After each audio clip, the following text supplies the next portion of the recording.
PodCastle, episode 709 for November 30th, 2021. Tales from the Vaults, America Thief by Alter S. Reese. Rated R.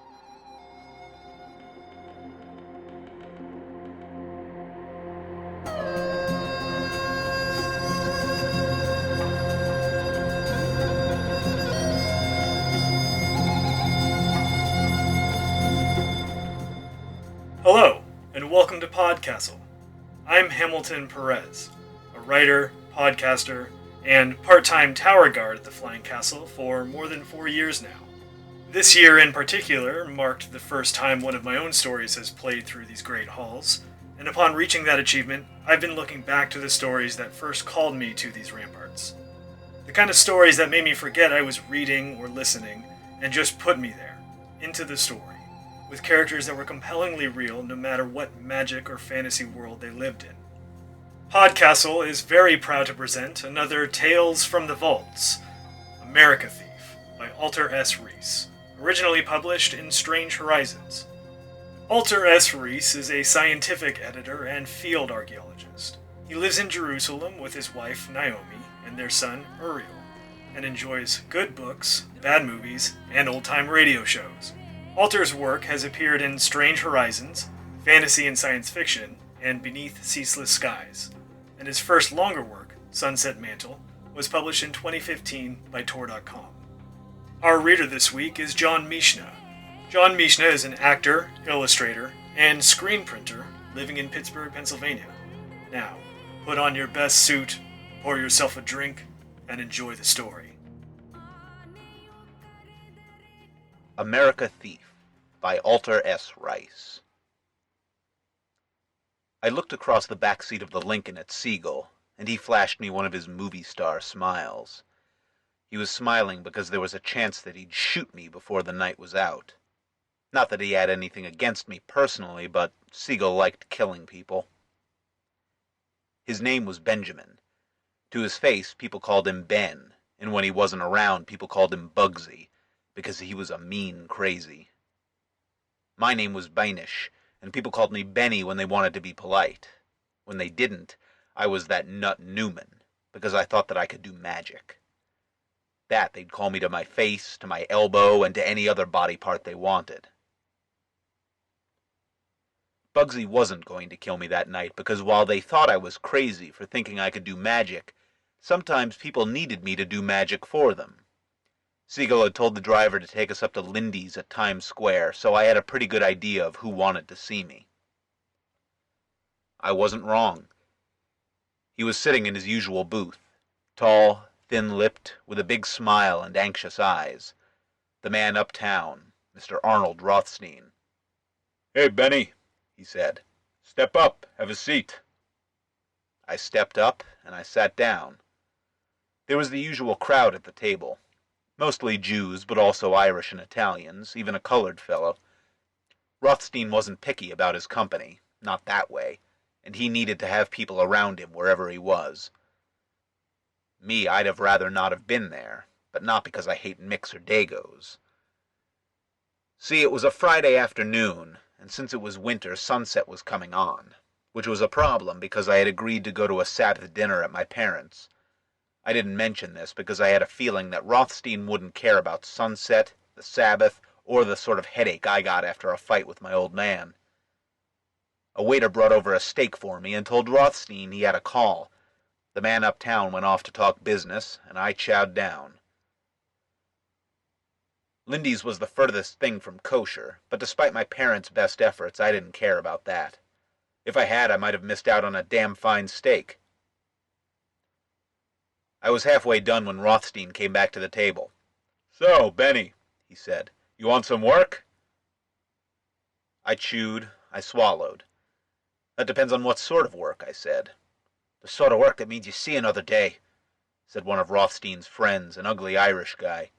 "Easy, legs," said Rothstein. "It's the sort of work that you're uniquely suited to pursue. Mr. Lansky is the fellow who brought this circumstance to my attention, so Maya." Siegel was Lansky's friend. From what I heard, they had set fire to pushcarts whose owners didn't pay protection, back when they were kids on the Lower East Side. Lansky was one of the men who walked in Rothstein's shadow. "You know Hyman Goldberg?" asked Lansky. "The Goldbug?" I asked. "Yeah, I've seen him around. He's some sort of fence, right?" "Some sort," said Lansky. "Buys and sells precious metal. He's selling more gold than he's buying."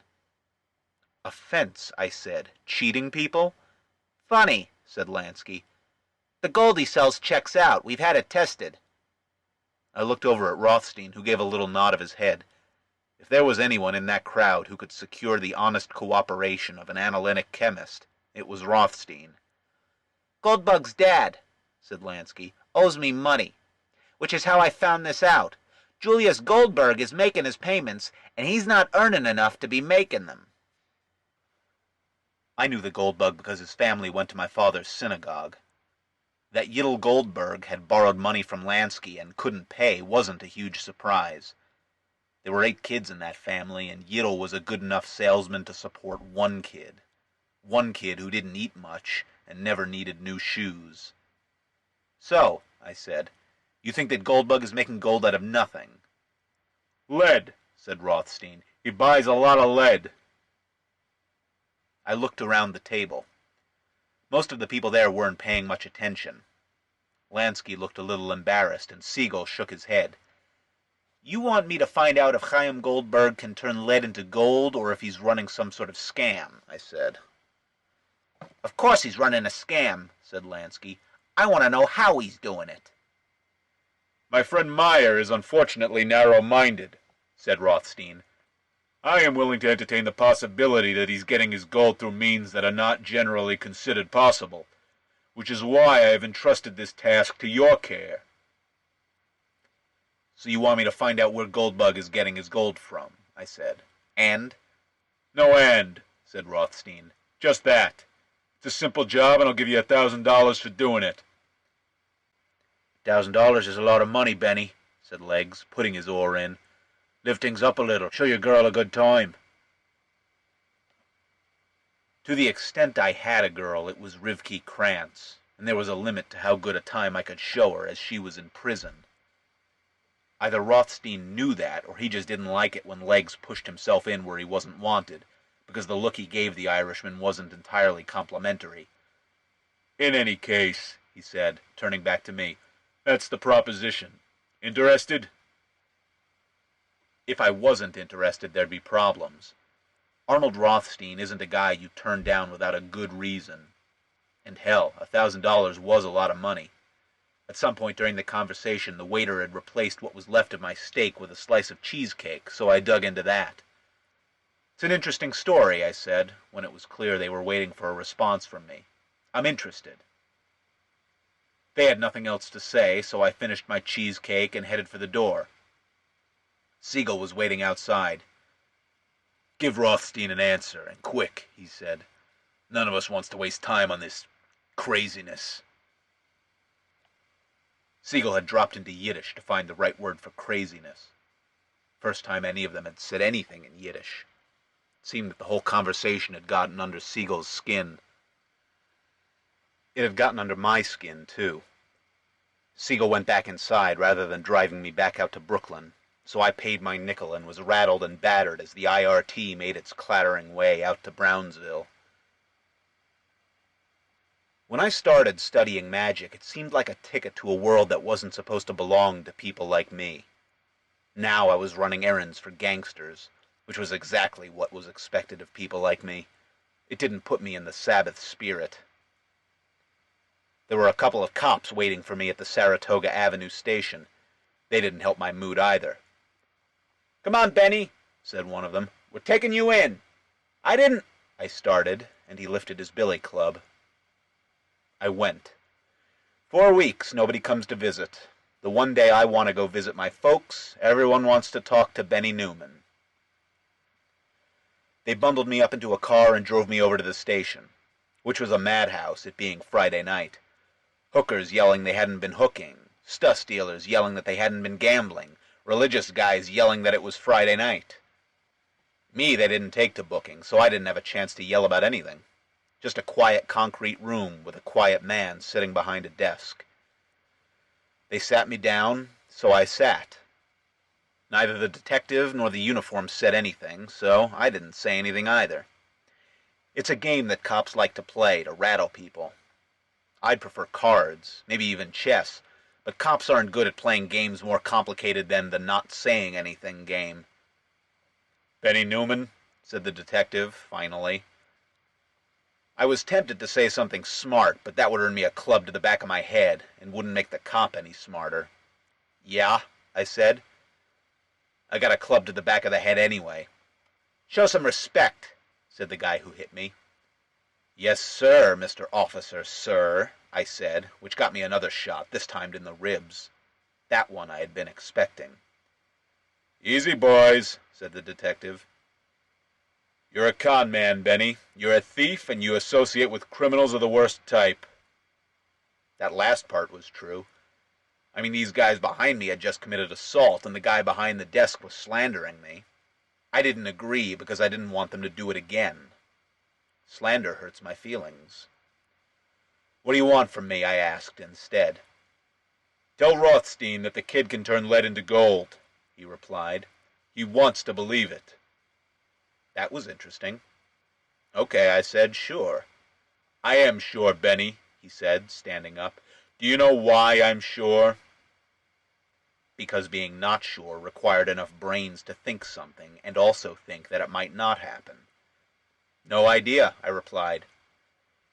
"It's because there is a Miss Rebecca Krantz currently enjoying the hospitality of the Women's Reformatory at Bedford Hills. Bedford Hills is a fine institution, whose staff makes every effort to reform the depraved and degraded souls given over to their care. And yet, despite those Herculean efforts, accidents do occur.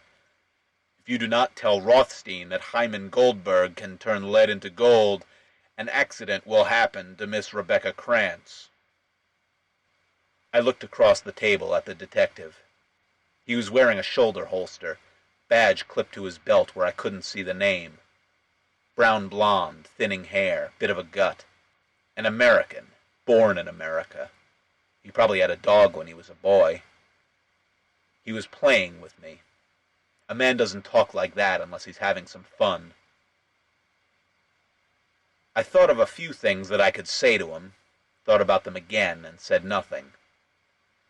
Rivke Krantz was up in Bedford Hills for 3 months for lewd and obscene behavior, by which they meant being a hooker, even though they didn't actually catch her hooking. If I talked back to Detective Chamber of Commerce, he'd make a phone call, and they'd beat the shit out of her. Best case, they'd beat the shit out of her. Lansky and his crowd think that I'm a fraud. Rothstein thinks that I'm an errand boy. The cops think I'm a con man and a thief. They're all right, and they're all wrong. I was holding my hands in my lap. I made a series of small, sharp motions. I took all my rage and pain and turned it into a little ball, like the little balls of dirt you get when your hands aren't clean and you rub them together. I didn't have any hair or skin from this guy, and I didn't have his name, but he had given me enough shit to swallow that if I loosed that spell, it would have killed him. I didn't, for 2 reasons. First, if you want a guy dead, you give a guy like Siegel some money, and the guy dies. Quicker, easier, safer than doing it with magic. If I had cast the spell, the guy would have gotten cancer, or fallen down a flight of stairs, maybe next week, maybe 5 years later. Some guys I knew in the Bronx, for $200 they'd have his body in the East River before the Sabbath ended. Guaranteed. Second, taking all that bile and spite and shaping it into an instrument of death. Magic shapes its maker. I should turn myself into the sort of witch who blights crops and kills lambs in their birthing for some penis with a cheap suit and a badge. "So what?" I said. "You want me to go back to Manhattan and tell Rothstein the kid is legit?" The penis smiled again. "No," he said. "Not tonight. You know your business better than that. You take a few days, poke around, do your hoodoo. Then you tell Rothstein what we want him to hear." "Sure," I said. "No problem." Then they let me out to finally make my way to my parents. By this point, I was late enough that I halfway wanted someone else to grab me off the street, yell at me for some reason, maybe threaten to kill me. No such luck. Instead, I had to go to my parents' apartment, where the Sabbath candles were burning in the window, and my father was sitting at the table. He wasn't happy. "Your mother," he said as I came in, "was worried sick. She went to sleep crying." "Sorry," I said. "Things have happened." "Things," he said. "Things that keep you out until midnight, looking like—" "If you want me to tell you about them," I said, "I'll tell you about them." He paused. We don't have an easy time of it, my father and me, and hearing about my work didn't make it easier. "It's late," he said. "Have the meal." I didn't follow the rules, but I knew them. I said the blessing over the sacramental wine, washed my hands, said the blessing over the bread, and so on. The less said about the wine, the better, but the soup was warm and good. For the first time since Siegel had driven up to me on that street corner, I started to relax. "So," said my father, "what things?" he asked. I told him. "That Krantz girl," he said when I was done. "She's nothing but trouble. I've said that." If I ask you if Yil Goldberg takes money from charity, you wouldn't say he does, because you don't say that sort of thing. The Krantzes, everybody knows they don't. They don't work either.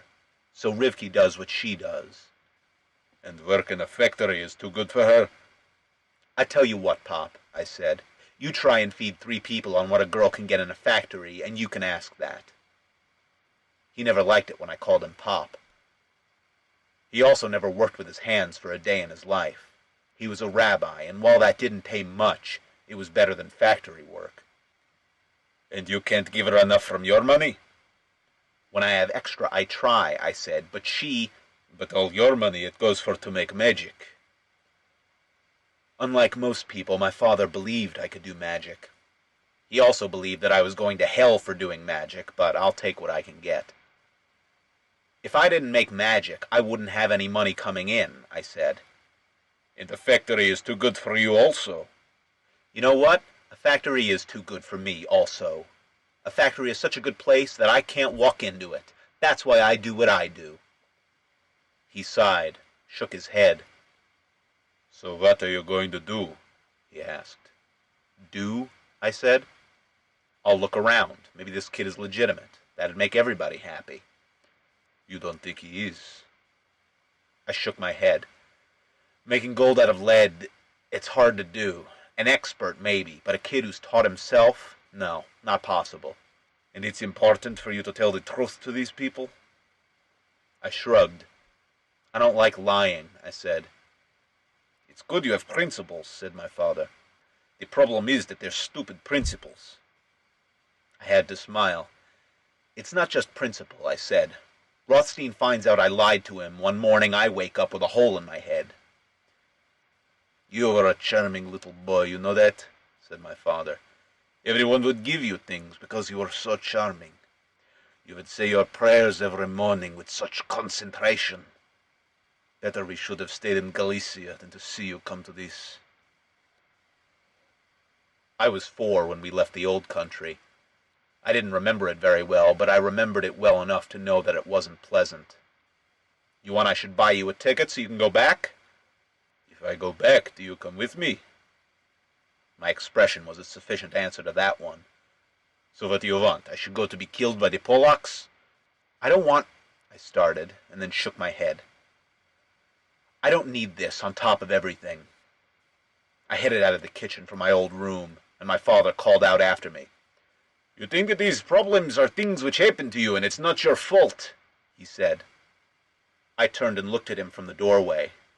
"I didn't invite myself into Siegel's car," I said. "People who lead decent lives," he said. "Do they get invited to rides like that?" He had a point. But if I decided to walk the straight and narrow, I'd leave Mr. Rothstein feeling put out, and I hate to upset a man who employs so many violent people. So I went to sleep, instead of arguing further. The next morning I went to synagogue with my father. Normally I would duck out of that, and there weren't too many objections when I did. My father wanted me to be in synagogue, but he also knew that when I showed up, it wasn't an advertisement for his skills as a spiritual leader. Maybe the people there didn't know all about the magic, or the gutters that I rolled in, but they could tell I wasn't living in full accordance with ritual law. I wasn't there to live according to ritual law. I was there to look at the Goldberg family. The women were up in the balcony, Yiddle and the boys at a row near the back. Most of the old men at that synagogue took it seriously, swaying back and forth, eyes closed and faces creased in concentration. Some of the younger men were like that too. Not Yiddle and not Goldbug. Yiddle spent the whole time talking to people near him, except when he started drifting off to sleep. Then he got annoyed at some of the kids who were talking and shushed them loudly.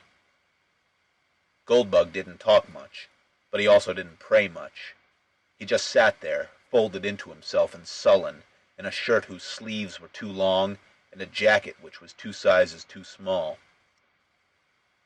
By my reckoning, Goldbug was 15, but he looked maybe 12. When the services were finished, there was always a bite to eat. Not a lunch, but a snack, with tiny cups of sacramental wine. Rather than jostle in, I watched the Goldbergs. Goldbug pushed in and stuffed a whole handful of crackers into his mouth before my father finished the blessing on the wine, and while his father was less obvious about it, he didn't eat any less. Goldbug was turning lead to gold. The Goldbergs weren't turning gold to bread. I thought about going over and having a chat, and didn't. It could be that I was going to leave the Goldberg family with the impression that someone broke into their house to see their kid's chemistry set, which meant that I shouldn't go over and start talking about their kid's chemistry set. It's insights like these which make men like Arnold Rothstein seek me out when they have a problem too complicated for them to handle on their own. After services, it was lunch with my folks, which was as much fun as could be expected, and then back to my place in the Bronx. The next morning, back to Brownsville. One of the few luxuries that the Goldbergs enjoyed was that they lived in a row house rather than a tenement. The house was owned by an uncle or a cousin or something, and he let the Goldbergs live there without paying rent. It wasn't a very nice row house, but when you have 10 people and no money coming in, well, if there was a heaven, that uncle or cousin or something was buying shares. Hell, I'd say a psalm or two for him myself. He gave them a house opposite a candy store where I could sit and watch the goings-on at the Goldbergs without being obvious. There was also a crowd of loafers outside, so when I was done drinking egg creams and reading magazines, I could go stand outside and loaf. It was perfect. Unfortunately, the situation at the Goldbergs wasn't perfect. Sadie Goldberg left her house with one of her daughters, Adele I think was her name, at about 6. She came back at 7 with a few bags of groceries. Then the kids went out to work. Yiddle left later at around 9. Before Yiddle left, Goldbug came back from wherever he went in the morning. Then Sadie left an hour before noon. She cooked for the Rosens. After she came back, Goldbug went out. Then the other kids started coming back at about 6. Yiddle came back last with a stagger in his step. Gold into liquor he could manage. There was no time when the house was empty. The closest it came was during lunch, when there was nobody but Goldbug there. I had hoped to get in, look at the kids' setup, and leave without anyone noticing me. That wasn't going to work. Also, the egg creams at that place across the street from the Goldbergs were terrible. They used half as much syrup as they should have. It was like a kiddie version of watered rum. I wasn't completely out of ideas. There were plenty of pawn shops around, so I found one and got a gold brooch for $2. If the guy had known it was gold, he'd have charged more, but pawnbrokers don't have as good an eye for that sort of thing as wizards. The stones were fake. The originals had probably been replaced, and the thing was, well, maybe a Hungarian would like it. I balanced it in my hand. About 1/4 of an ounce, $4 metal weight. One of the benefits of my career is that you learn to recognize things like that, particularly when it comes to gold. There's a connection between gold and the magical world. It was either that or I was just more Jewish than most guys. Point being, I knew what I had. I stopped Goldbug on his way home. "Hey," I said, "kid." "Yeah," he replied. I was watching his eyes. He wanted to be home, but he was willing to wait. "I heard you buy gold," I said. "Sometimes," he said. I passed the brooch over. "$1.50, he said, handling it. $4, I replied. "Oh, come on," he said. "You want $4 for this, go to a jeweler. You want to get rid of something hot. $1.75. "Who's saying it's hot? I found it in a Cracker Jack box. 3. "Look, I don't have time for this. $2.25 or get out of my way." Hell of a way to do business, kid. $2.25, fine. He paid me out in a pair of crumpled bills and a quarter, and took the brooch. An interesting exchange. For one thing, I had made a profit. Not enough that I was thinking of going into business selling gold to Hyman Goldberg, but enough to pay my egg cream expenses. Wherever Goldbug was getting his gold, it wasn't from pawnbrokers, or there wouldn't be deals like that at a hock shop 2 blocks from his house. Also, he knew gold when he held it. Once the kid was out of sight, I uncrumpled the bills and took a long smell. Mostly they smelled like money and like damp pockets, but there was something else. Jasmine. Things had changed since I was a kid. Nobody talked about the Kaiser anymore, and there were a lot more automobiles and a lot fewer horses. But while it was possible that the style of grooming among the youth of Brownsville had changed, I didn't think that they had changed enough for the boys to be wearing jasmine perfume. Similarly, while it was possible that the techniques of wizardry had changed since I learned them, those don't change easily. And jasmine, that is, oil of the jasmine flower, collected when it opens on the first night of summer, was one of the ingredients that was used to turn lead into gold. Which was interesting. Also interesting was a big Lincoln that slowed down as I finished sniffing my bill. Siegel was in the back seat, but he didn't call me over or anything, just gave me a smile, and then the car drove on. 2 days I had been working, and already they were impatient. Impatient with guns. If they wanted a quick answer, I had one. The kid was doing magic. Which was nice. It was good to see someone from the old neighborhood taking an interest. But I couldn't tell Rothstein to be happy about his goose and go on collecting those eggs. Goldbug was too poor, too young, and too careless to be turning lead into gold. I couldn't get into that house when it was empty, because it was never empty. If I had a month to work, something might have come up that got everyone out. Or I could have come up with a trick that'd get them out of the house. But I didn't have a month. I had 2 more days, maximum. Maybe it's something wrong with me, that I like to find a clever solution when clever isn't called for. I spent the night tossing and turning, trying to come up with something that'd get me what I wanted, and which would make me feel good about getting it. I didn't. The next day, half an hour after Sadie Goldberg went out to fix lunch for the Rosens, I went to the door and I knocked. I heard the footsteps coming up from the basement. "What now?" said Goldbug, opening the door. I got my foot in the door and stuck an automatic in his nose. I hated to do it. If I wanted to make a living sticking guns in kids' faces, I'd have a nicer apartment. "I've got a problem with the money you gave me," I said. "What problem?" he said, trying for tough, but wobbling. I pushed in, keeping the gun on him, and closed the door behind me. "I don't like money that smells like jasmine," I said. "It confuses me. Where's your lab?" "Lab?" he said. "Jasmine? You're crazy. I don't know what you're talking about." "Look, kid," I said. "I'll look around and see what you're up to and then leave." "You want to steal my secrets," he said. "Yeah," I replied. "Sure. I want to steal your secrets so that I can live in a palace like this one. Here's the thing. It'll be just as easy for me to steal them if you're dead." "It won't," he started. "Shut up," I yelled, which made him jump.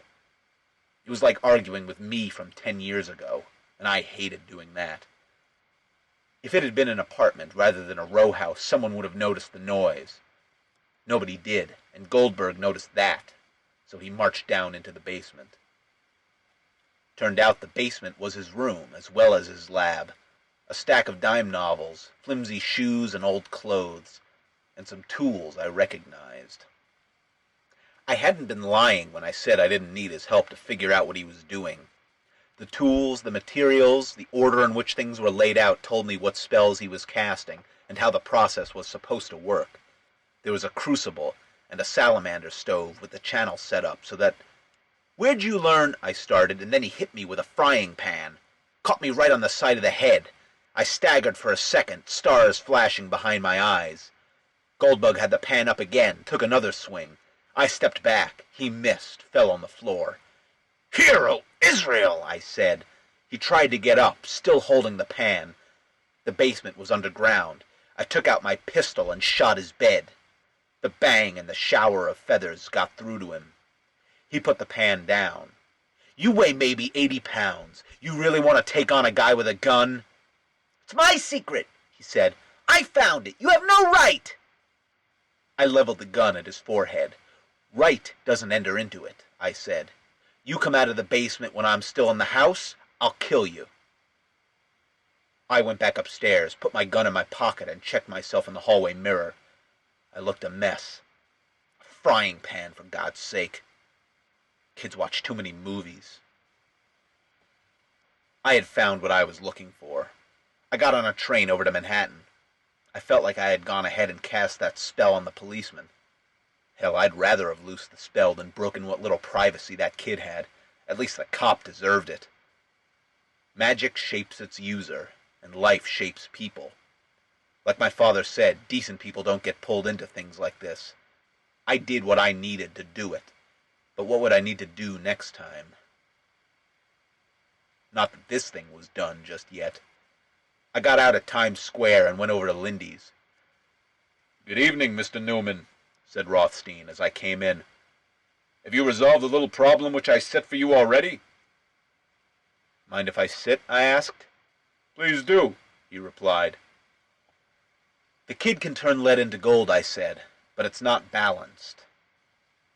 There was some hardening of faces at that, and knowing grins on others. Lansky kept his face from showing anything at all, but the rest thought that I was about to sell a bill of goods. Rothstein just looked impatient. "What do you mean, it's not balanced?" "It's sort of like..." I tried to come up with a good analogy. "It's like a horse race, you know? The odds aren't balanced." "What," said Legs, "the fuck are you talking about?" I gave him a disgusted look. "Look, you know how when the horses run around and around, and there are numbers called odds, which all the people at the racetrack care about?" I wasn't endearing myself to the Irishman, but he didn't say anything. "Some horses have low odds, so if you bet on them you only get a little money if they win. And some horses have high odds, so if you bet on them you get a lot of money. Why do you think that is?" "Some horses are fast," said Legs, "and some horses are slow." "Not exactly," said Rothstein. "Right," I said. "Horses with low odds are horses that lots of people are betting on. Horses with high odds are horses not a lot of people bet on. Bookies don't care how fast a horse runs. They just want to get paid." "An admirable exposition," said Rothstein, "but I'm not sure I see the connection." "A bookie who doesn't balance his odds," I said. "It looks good, you know. He takes money in, and when the race goes in his favor, he can be pretty flush. But it's not a profitable business." "So sometimes it doesn't turn into gold?" "It's not exactly like horse racing. That's just an example. The gold he makes is real. It's yellow and shiny, and it feels nice when you touch it. But there's not enough going into the process. It looks for balance. So nobody associated with that gold sees much of a profit until the gold gets balanced." Rothstein shook his head. "I still don't understand," he said. "Try a simpler explanation. Pretend that you're talking to Legs." Legs didn't like that joke, which was too bad. I thought it was funny. "When someone turns lead to gold," I said, "they have to put something into it. Skill, experience, effort, materials, all that. They have to put in enough to make the equations equal. Goldbug isn't doing that, so the gold, it takes things until it balances itself out." Rothstein gave a short nod, but didn't seem convinced. "The Goldbergs live in a dump in Brownsville," I said. "Goldbug wears patched jackets and socks that are mostly holes. This is what you expect from someone who can turn lead to gold? And Mr. Lansky, He's got a pigeon on a string who pays $200 in gold every week. Why would he want to sell you someone like that?" "You think I was trying to sell?" started Lansky. "Yeah," said Rothstein. "Yeah. My point is the kid has potential, but he's trying to take shortcuts and getting nowhere. A little instruction he could—" "No," said Rothstein. "Meyer, you wanted 20,000 for the father's debt." Rothstein pulled out the biggest wad of cash I have ever seen. Well, that I had ever seen since the last time I saw Rothstein pay someone. "You'll take 8 1/4 and you'll be happy." Lansky hesitated for a second, then shrugged. "Sure, I'll take it." Rothstein riffed through the cash in his hand. "Here you go." Then he peeled off some bills for me. "Benny, I said 1,000. That's yours. So long as you don't say word one to that kid about changing his methods. You do that, it's still yours, but I'll have people kill you. You understand?" "Not entirely," I said. "He'd be worth more if he knew what he was doing." "People come to me with things," he said. "If I can make a profit in it, I'll do some buying and selling. This kid I can unload. Someone who looks like he's worth a fortune but doesn't produce shit?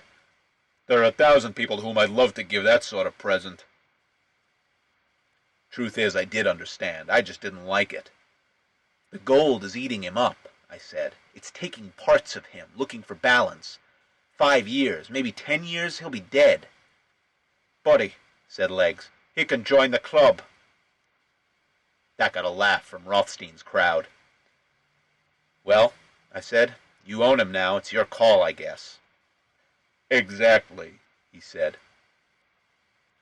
I decided not to argue. I made my way out to the street, where I loitered for the better part of an hour until Meyer Lansky came out. "Mr. Lansky," I said, "can I have a couple of minutes?" He shrugged. "Sure, why not?" Siegel and another of Lansky's guys pulled up in the big Lincoln. "Hop in." It wasn't ideal, but I hopped. "So," I asked, "good enough?" "Good enough for what?" asked Lansky. "Good enough that Rivky Krantz enjoys the fresh air and cool weather of upstate New York without anything bad happens to her?" If they wanted to shoot me, I had mailed a letter to a lawyer in Omaha, Nebraska, who I kept on retainer. Nobody knew him. Hell, I didn't know him. But every week I sent a letter. When I died, things would be published which would cause all kinds of upset. Lansky didn't seem bothered by my accusation. He settled into his seat, straightened the cuffs of his shirt. He was a little guy, but he seemed taller than he had at Lindy's. At a guess, I figured Lansky was about 20, maybe 22. In Rothstein's shadow, I'd have said 18. "Sure," he said. "How'd you figure out it was me who sent you that message?" "Who else would care if I told Rothstein yes or no on the gold bug?" I said. Lansky gave a half smile. "And you found a way to say both. If the kid performs, you said he could. If he doesn't, you said he wouldn't." I shrugged. "You could be having this conversation with Rothstein," continued Lansky. "Why me?" "Because I've told Rothstein what he needed to know. Now it's your turn." "Hey," said Siegel, "you want me to shut this fellow up?" "No," said Lansky. "He's got a letter somewhere." "So what do I have to know?" "That maybe I'm a nut, but I'm not a stupid nut." "Benny," said Lansky, "I think it's you who needs to know some things. My friend Mr. Siegel thinks that you're a fraud. More than that, he thinks that I think that you're a fraud. But you're not a fraud, and you're not a nut." I didn't say anything. "Here's another thing you need to know. I don't care that you're not a fraud. Rothstein is a gambler, so he's superstitious. More than that, he's excited by superstition. Me, I have an advantage. I have a lack of ambition." "A lack of ambition?" I asked, seeing as how that was expected of me. "Exactly. I make money with things I know, with things I understand. I make a lot of money. I don't need to jump into things I don't understand to try and make more." I had to admit he had a point. "And you're telling me this," I said, "to let me know that if I get in between you and money, you'll have me fed to the bears in the circus." That got a chuckle. "Exactly right," he said. Not exactly right, said Siegel. It'd be the river, same as everybody else. I'm not some kind of body disposal poet. Close enough, I said, and they let me off. It had been an interesting few days, and I had $1,000. The problem was I had earned it by turning a child over to the slaughter. A horrible child who had hit me in the head with a frying pan. My father was still awake when I came in, reading something in close-written Aramaic. "What do you want?" he asked. I took out a book, wrapped in paper. It was from my collection, and I hated to let it go. I pushed it across the table. "This is a dangerous thing I'm asking," I said. "But next year, or the year after, see that Yittel Goldberg gets this for Chaim." He touched it like it was on fire. "This is one of the tools of your trade," he said. "I'd sooner give him poison for his children." "It's to save the kid's life," I said. "There are 3 things," he said, "which it is better to die than transgress. Idolatry, adultery, and murder." "It's not idolatry," I said. "It has nothing to do with idols." "It's magic." "Yeah, it's magic." "And Maimonides." In the Guide to the Perplexed, Maimonides says that magic comes close to idolatry, I said. But he doesn't say it is idolatry. Wounding comes close to murder, but it isn't murder, and as such, it isn't worse than death. "You still remember," he said. "You've gone away, but it's still there." I had shifted into Rabbinic Hebrew and Aramaic there, in addition to Yiddish, because that's how conversations like that work. So I had to admit that he had a point. "America thief," I said. "America thief," he replied. It's a phrase that means, "America, you clever rascal, you're a hell of a place," and which also means, "You take so much away, America." We meant different things by it. We were both right, and there was nothing else to say. He hadn't touched the book, and hadn't said that he would, and I wasn't going to press it. I gave my dad $200, most of which he'd probably give to charity, and I went home. If Rothstein found out about what I'd done, he'd have my parents killed. He wouldn't, because the part of town he's from was a wall between people like me and people like my father. Also, by the time my father passed the book along, Rothstein probably would have forgotten about the whole thing, if he was still alive. I'd have been better off if I hadn't done anything. Goldbug was never going to like me. But what the hell? Sometimes I do things because I have to. Sometimes I do things I don't have to do.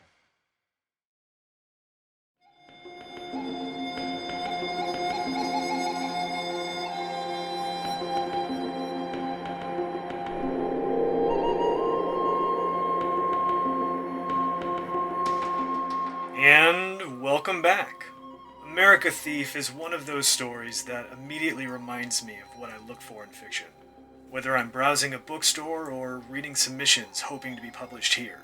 A clear and compelling voice, one that convinces me of its characters and its world from the first line, and never lets the mask of imagination slip.